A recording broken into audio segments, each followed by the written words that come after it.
বৃষ্টি পড়ছিল টানা 3 দিন ধরে। গ্রামের মানুষজন ঘরের বাইরে পা রাখছিল না। এমন সময় গ্রামের এক বৃদ্ধ কাকু বললেন, এই অমাবস্যা রাতে কিছু ঘটতে পারে, সাবধানে থেকো সবাই। কেউ তার কথা মানল না, শুধু হাসাহাসি করলো। কিন্তু রাত বাড়ার সাথে সাথে সবাই বুঝল বৃদ্ধ কাকুর কথার পিছনে সত্যি কিছু কারণ আছে। রাত তখন 12:30। মিষ্টি ঠান্ডা বাতাস বইছে। গ্রামের ছোট্ট ছোট্ট মাটির ঘরের জানালা বন্ধ। রাতে নিস্তব্ধতা ভেদ করে হঠাৎ একটা আর্তনাদ শোনা গেল। গ্রামের শেষ প্রান্তে থাকা নারায়ণদার বাড়ি থেকে আসছে। সবাই আতঙ্কিত হয়ে পড়ল। নারায়ণদা বয়স্ক মানুষ, কোনো কারণ ছাড়া তিনি কখনো চিৎকার করতেন না। গ্রামের কিছু যুবক সাহস করে ছুটল তার বাড়ির দিকে, কিন্তু বাড়ির দরজা ভেতর থেকে বন্ধ। কয়েকবার ডাকাডাকি করার পরেও কোনো সাড়া পেল না তারা। দরজা ভেঙে ভেতরে ঢুকে যা দেখল তাতে সবাই শিউরে উঠল। নারায়ণদা মাটিতে পড়ে আছেন, চোখ দুটো বড় বড়, মুখে ভয়ের ছাপ, মুখ দিয়ে ফেনা উঠছে, দেহ ঠান্ডা। কে বা কারা এমন ভয়ঙ্কর মৃত্যু ঘটালো তার?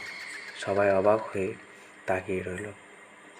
মুহূর্তের মধ্যে খবর ছড়িয়ে পড়ল পুরো গ্রামে। বৃদ্ধ কাকু আবার বললেন, আমি তো বলেছিলাম আজ রাতে কিছু হবে।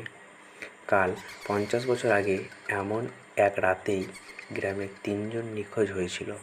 তাদের লাশ পাওয়া গিয়েছিল নদীর ধারে, মুখমণ্ডল বিকৃতি অবস্থায়। যুবকরা বৃদ্ধ কাকুর কথা শুনে আতঙ্কিত হলো, কিন্তু সাহস করে কথা বলল না। সবাই নারায়ণদার মৃতদেহ নিয়ে কি করবে বুঝতে পারছিল না। গ্রাম প্রধান এসে বললেন, আসুন আমরা মন্দিরে গিয়ে প্রার্থনা করি। আমাদের এই বিপদ থেকে একমাত্র ঈশ্বরই বাঁচাতে পারেন। মন্দিরে গিয়ে সবাই একসাথে প্রার্থনা শুরু করলো। কিন্তু ঠিক তখনই মন্দিরের বাইরে থেকে আবার সেই ভয়ঙ্কর আর্তনাদ শোনা গেল। এবার চিৎকারটা আরও ভীষণ। সবাই দৌড়ে বাইরে গিয়ে দেখল, গ্রামের মাঝখানে থাকা বিশাল বটগাছের নিচে আরও একজন পড়ে আছে। সে হলো গ্রামের সবার প্রিয় ছোট্ট মণি। মণির দেহ সেই একইভাবে বিকৃত, চোখ দুটো বড় বড়, মুখে ফেনা। গ্রামের মানুষজন ভয়ে কাঁপতে লাগলো। বুঝতে পারলো এটা কোনো সাধারণ ঘটনা নয়, গ্রামে একটা অশুভ শক্তি বিরাজ করছে। গ্রামের পুরোহিত বললেন, এই অশুভ শক্তি থেকে রক্ষা পাওয়ার জন্য আমাদের সবাইকে একসাথে থাকতে হবে, কোনোভাবেই একা বাইরে যাওয়া যাবে না। সবাই পুরোহিতের কথা মেনে চলল। কিন্তু রাত পেরিয়ে ভোর হওয়ার আগে আরও 3জনের মৃত্যু হলো একইভাবেই। পুরো গ্রাম আতঙ্কিত, কেউ জানে না কিভাবে এই ভয়ঙ্কর রাত কাটবে। শেষমেশ পুরোহিত বললেন, আমাদের গ্রামে যে পুরনো গাছটা আছে সেটাই এই সব ঘটনার মূল কারণ। সেই গাছের নিচে কিছু অশুভ আত্মা বাস করে, আমাদের গাছটা কাটতে হবে। সবাই একমত হলো, সাহস করে গাছ কাটার জন্য প্রস্তুতি নিল। কিন্তু গাছ কাটার সময় দেখা গেল সেই অশুভ আত্মা আরও ভয়ঙ্কর হয়ে উঠেছে। একের পর এক গ্রামবাসী অদৃশ্য শক্তি আক্রমণে মারা যেতে লাগলো।